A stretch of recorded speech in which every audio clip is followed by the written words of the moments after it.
ప్రస్తుతం బీజేపీ నేత జీవీఎల్ మాట్లాడుతున్నారు. ఇప్పుడు అలా చూద్దాం. దక్షిణాది రాష్ట్రాల్లో మొత్తంగా చూసినట్లయితే గత ఎన్నికల్లో కంటే గణనీయంగా భారతీయ జనతా పార్టీ కాంగ్రెస్ కూటమిపై ఆధిక్యత సాధించనుంది. చాలా మందిలో అపోహ ఉన్నది. గత ఎన్నికల్లో కూడా కాంగ్రెస్ కంటే భారతీయ జనతా పార్టీకి సౌత్ లో కూడా కొద్ది ఆధిక్యత లభించింది. ఈసారి ఆధిక్యత మరీ పెరిగేటువంటి అవకాశం ఉన్నది. కర్ణాటక, తెలంగాణ లాంటి రాష్ట్రాల్లో కూడా ఎక్కడైతే కాంగ్రెస్ అధికారంలో ఉందో ఆ రాష్ట్రాల్లో కూడా భారతీయ జనతా పార్టీ విస్తృతమైనటువంటి అభివృద్ధిని సాధించబోతోంది. కర్ణాటకలో ఖచ్చితంగా గత పర్ఫార్మెన్స్ ని రిపీట్ చేయటమే కాకుండా 25 సీట్లు గత ఎన్నికల్లో గెలుచుకోవడం జరిగింది. మరొకటి ఒక సపోర్ట్ చేయటం జరిగింది సుమలత గారిని. 26 సీట్లు ఈసారి 28కి 28 గెలిచేలా అక్కడ స్థానిక పరిస్థితులు కర్ణాటకలో ఉన్నాయి. ఎందుకంటే కాంగ్రెస్ ప్రభుత్వంని చూసినటువంటి కర్ణాటక ప్రజలు పూర్తిగా విసిగిపోయి 100% కాంగ్రెస్ భారతీయ జనతా పార్టీ వైపు వారు మళ్లీ మొగ్గు చూపుతున్నారు. అలాగే తెలంగాణలో కూడా గత ఎన్నికల్లో 4 సీట్లు గెలుచుకున్నటువంటి భారతీయ జనతా పార్టీ ఈసారి డబుల్ డిజిట్, ఒక రకంగా బీఆర్ఎస్ కుప్పగూలిపోవటం, కాంగ్రెస్ కు విశ్వసనీయత దేశవ్యాప్తంగా లేని కారణంగా భారతీయ జనతా పార్టీ ఈసారి ఖచ్చితంగా డబుల్ డిజిట్ టాలీ తెలంగాణలో సాధిస్తుంది. ఈ విధంగా అలాగే తమిళనాడులో గతంలో ఎప్పుడూ కూడా భారతీయ జనతా పార్టీ కూటమిలో ఒక చిన్న భాగస్వామిగా కనిపించేది. అది ఈసారి ఎన్నికల్లో డిఎంకే కూటమికి ప్రధాన ప్రతిపక్షంగా, ప్రధానమైనటువంటి పోటీదారుగా ఈరోజు భారతీయ జనతా పార్టీ ఏర్పరిచినటువంటి కూటమి తమిళనాడులో ఈరోజు డెవలప్ అయ్యింది. కేరళలో కూడా మొట్టమొదటిసారి భారతీయ జనతా పార్టీ సీట్లు గెలవబోతోంది అన్నది మేం చెప్పటమే కాదు, అన్ని సర్వేలు కూడా చూపిస్తున్నాయి. సో కేరళలో ఖచ్చితంగా సీట్లు గెలుస్తాం. కర్ణాటకలో మా ఆధిక్యతని ఖచ్చితంగా నిలుపుకుంటాం. 1-2 సీట్లు అధికంగా కూడా గెలిచే అవకాశం ఉంది. తమిళనాడులో ప్రధాన పోటీదారుగా డిఎంకేకి ప్రధానమైనటువంటి పోటీదారుగా నిలుస్తాం. తెలంగాణలో రాజకీయ ముఖ చిత్రం అన్నది కేవలం బీజేపీ వర్సెస్ కాంగ్రెస్ గా ఈ ఎన్నికల్లో ఉండబోతోంది. అదే వచ్చే అసెంబ్లీ ఎన్నికల నాటికి కూడా అదే పరిస్థితి కొనసాగనుంది. ఇక ఆంధ్రప్రదేశ్ విషయానికి వస్తే ఆంధ్రప్రదేశ్ లో కూడా కూటమి ద్వారా రాజకీయ సీట్లు గెలుచుకుని గత ఎన్నికల్లో అందరికీ తెలిసిందే 2019లో భారతీయ జనతా పార్టీ సీట్లు ఈ ఎన్నికల్లో ఒంటరిగా పోటీ చేసినా కూడా భారతీయ జనతా పార్టీకి ఆంధ్రప్రదేశ్ లో 15% ఓట్లు పార్లమెంట్ ఎన్నికల్లో వచ్చేవి అన్నవి మా దగ్గర ఉన్నటువంటి అంచనాలు చెప్పాయి. 14-15%. ఎందుకంటే మోదీ గారి చరిష్మా అన్నది ఏ రాష్ట్రానికి, ఏ సరిహద్దుకి పరిమితం కాదు. సో ఆంధ్రప్రదేశ్ లో కూడా 14-15% ఓట్లని భారతీయ జనతా పార్టీ లోక్సభ ఎన్నికల్లో ఒంటరిగా పోటీ చేసినా కూడా గెలిచేది అన్నటువంటి ఒక రకమైనటువంటి సర్వే అంచనాలు చెప్పినప్పటికీ కూడా భారతీయ జనతా పార్టీ కూటమి ద్వారా సీట్లని సాధించాలి అన్నటువంటి, స్వయంగా కొన్ని సీట్లు గెలవాలి, అలాగే కూటమి ద్వారా కూడా సీట్లని గెలవాలి అన్నటువంటి ఒక లక్ష్యంతో నరేంద్ర మోదీ గారి ప్రభుత్వం 400 సీట్లకు పైగా ఎన్డీఏ సహకారంతో, ఎన్డీఏ సీట్లతో గెలవాలి అన్నటువంటి లక్ష్యంతో కూటమి ఇక్కడ కట్టడం జరిగింది. సో కాబట్టి ఈసారి 5 దక్షిణాది రాష్ట్రాల్లోనూ అలాగే పుదుచ్చేరితో సహా అన్ని ప్రాంతాల్లో కూడా భారతీయ జనతా పార్టీ దక్షిణాదిలో కూడా ఈసారి విజయ బావుట ఎగరవేయనుంది. మా సీట్ల సంఖ్య చాలా పెద్ద మొత్తంలో ఆధిక్యతను సాధించనుంది. ఇక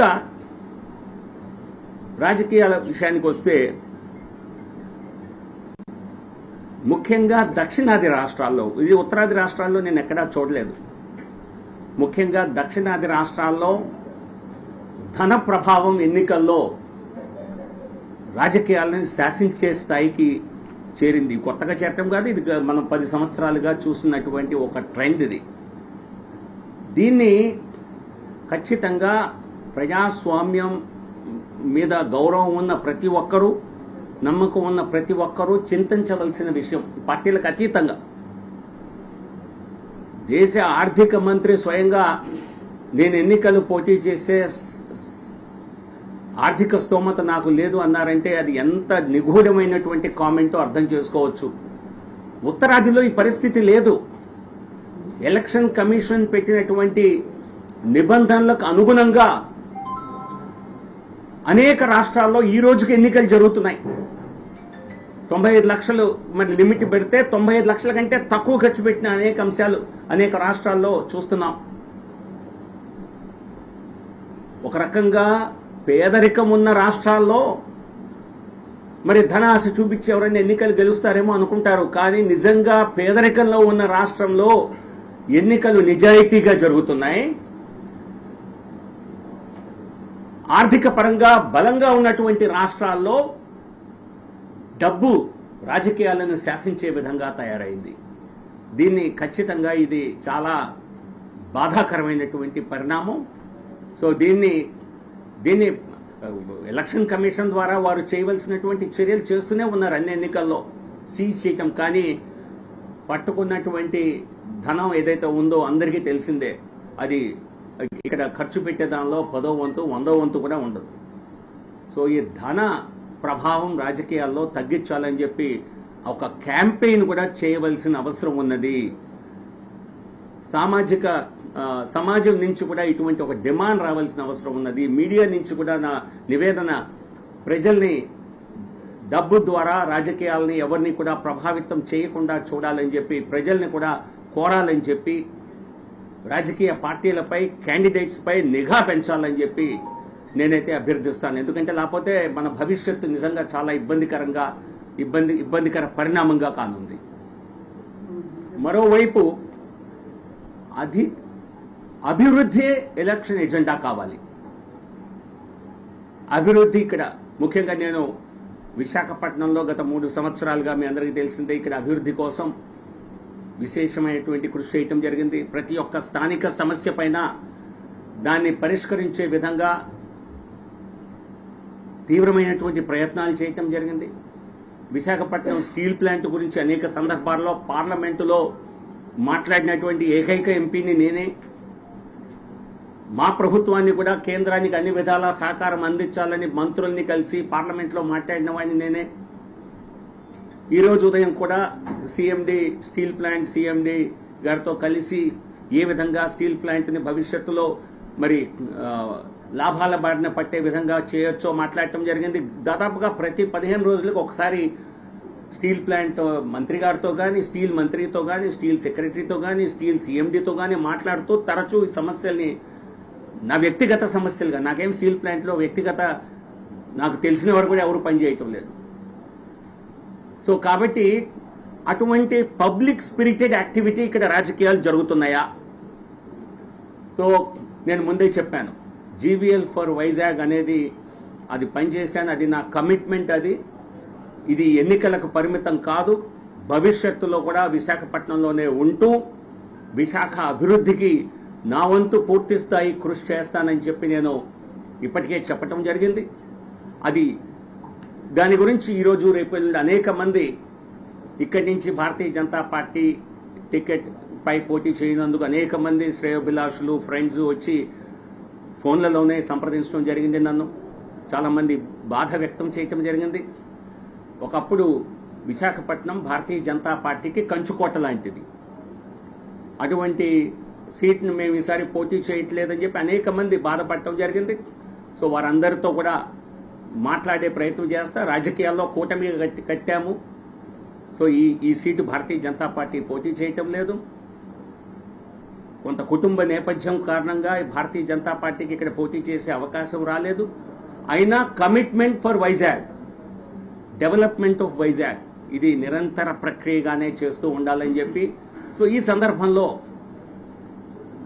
విశాఖపట్నం అభివృద్ధిపై నేనైతే రాష్ట్ర వ్యాప్తంగా అందరూ చేయాలని కోరుకుంటాను. కానీ ప్రత్యేకంగా నేను విశాఖపట్నంలో ఉన్నాను కనుక విశాఖ అభివృద్ధికి ప్రతి ఒక్క ఎమ్మెల్యే అభ్యర్థి, ప్రతి ఒక్క పార్లమెంటు క్యాండిడేట్గా నించున్నవారు గెలిస్తే తామేం చేస్తామన్న అభివృద్ధి అజెండాని ఆవిష్కరించాలని నేను కోరుతున్నాను. ఎందుకంటే ఒకరిని ఒకరు నిందించుకోవటం, ఒకరు గెలవటం, ఒకరు ఓడటం, నలుగురు ఓడటం జరుగుతుంది. అది సాధారణ ప్రక్రియ. కానీ ఎవరు గెలిచినా ఏం చేస్తాం, ఇది నేను చెప్పినట్టుగా రాష్ట్ర వ్యాప్తంగా పార్టీలు ఎలాగో మేనిఫెస్టోలు ఇస్తాయి. కానీ ప్రతి ఒక్క అభ్యర్థి కూడా మేం గెలిస్తే 5 సంవత్సరాల్లో ఇది చేస్తాం అన్నటువంటి ఒక ప్రత్యేక ప్రణాళికతో ప్రతి ఒక్కరూ రావాలి. దాని ద్వారానే అభివృద్ధికి అది సాధ్యపడుతుంది, అభివృద్ధికి అది తోడ్పడుతుంది అన్నటువంటి ఒక సూచన ఖచ్చితంగా నేను చేయదలుచుకున్నాను. ఎందుకంటే లేకపోతే ఎటువంటి కమిట్మెంట్ ఉండదు కదా. స్టేట్ వైడ్గా చేసే మేనిఫెస్టోలు వాటి ఎంత అమలు జరుగుతాయో పక్కన పెట్టేస్తే ప్రతి ఒక్క అకౌంటబిలిటీ, ప్రతి ఒక్క అభ్యర్థి ప్రజల పట్ల వారికి అకౌంటబిలిటీ ఉండాలి. నేనైతే ఖచ్చితంగా ప్రతి అసెంబ్లీకి ఒక మేనిఫెస్టో చేయాలి పోటీ చేస్తే పార్లమెంట్లో అని చెప్పి నేను ముందుగానే ఒక కార్యాచరణ ఆలోచించడం జరిగింది. ప్రతి అసెంబ్లీలో ఉన్న సమస్యలు నాకు తెలుసు. ఎస్కోట వంటి నియోజకవర్గం పక్కనే విశాఖపట్నాన్ని ఆనుకొని ఉన్నటువంటి నియోజకవర్గం. దానిలో సమస్య చూస్తే అదేదో మారుమూల ప్రాంతంలో ఉన్న దానిలాగా అక్కడ ఎటువంటి బేసిక్ డెవలప్మెంట్ జరగలేదు అక్కడ. అంటే ఎవరు పెద్దగా శ్రద్ధ చూపలేదు. నేను ఎస్కోటకి కనీసం గత సంవత్సరంలో 15 సార్లు వెళ్ళాను. నాకు తెలిసి ఏ ఎంపీ కూడా గత 30 సంవత్సరాల్లో అన్నిసార్లు వెళ్ళుండరు. ఎందుకు వెళ్లకుండా సమస్యలు ఎట్లా తెలుస్తాయి? సో కాబట్టి భీమిలి అలాగే పక్కనే ఉన్నటువంటి ఆనుకొని ఉన్నటువంటి నియోజకవర్గం అనేక ప్రజా సమస్యలు, తీవ్రమైనటువంటి సమస్యలు ఉన్నాయి, పరిష్కారం కాలేదు. సో కాబట్టి ఇది నేను చేసేటువంటి ఒక సూచన అనుకోండి, అభ్యర్థన అనుకోండి. ప్రతి ఒక్కరూ ఎన్నికల్లో నించున్న వారు నియోజకవర్గాల వారీగా మేనిఫెస్టోలు ఇవ్వాలని, తాము గెలిస్తే 5 సంవత్సరాలు ఏం పని చేస్తాం, ప్రజలకు అభివృద్ధి ఏం చేస్తాం అన్నది తెలియచెప్పాలని. లేకపోతే ఎటువంటి అకౌంటబిలిటీ ఉండదు. ఎన్నికల్లో నించుంటాం, గెలుస్తాం, తర్వాత మన వ్యాపారాలు చూసుకుంటాం. సో ఇది వ్యాపారాల కోసం జరిగేటువంటి వ్యవహారం కాదు. ఇది ప్రజా బాగు కోసం, ప్రజల బాగు కోసం చేసేటువంటిది. సో కాబట్టి నేను వైజాగ్లో ఉన్నాను కనుక నేను వైజాగ్ గురించి ప్రస్తావిస్తున్నాను. నేనైతే ఇది ప్రతి ఒక్క నియోజకవర్గంలోనూ ప్రతి ఒక్కరూ చేయవలసినటువంటి బాధ్యత. ప్రజల పట్ల ఓటేయించుకునే ముందు నేను గెలిస్తే ఈ ప్రాంతానికి ఏం చేస్తానో అన్నటువంటి ఒక కమిట్మెంట్ ఇస్తే ఖచ్చితమైనటువంటి దానివలన ప్రజాస్వామ్యానికి ఒక మంచి రోజులు వస్తాయని చెప్పి భావిస్తూ, ప్రధానంగా ఈరోజు కొద్ది రోజుల గ్యాప్ తర్వాత వచ్చిన సందర్భంలో మీ అందరినీ కలవాలనుకున్నాను. పత్రికా సమావేశం అని అనుకోలేదు, కానీ అనుకోకుండా ఇటువంటి సమావేశం జరపడం జరిగింది. థ్యాంక్ యూ, ధన్యవాదాలు. బీజేపీకి ఒక్కరికే 50% ఓట్ బ్యాంక్ ఉంది అన్నారు కదా, కూటమికి ఎంత ఉండొచ్చింది? అది అంచనాలు ఇంకా, ఎందుకంటే సర్వేలు ఇప్పుడు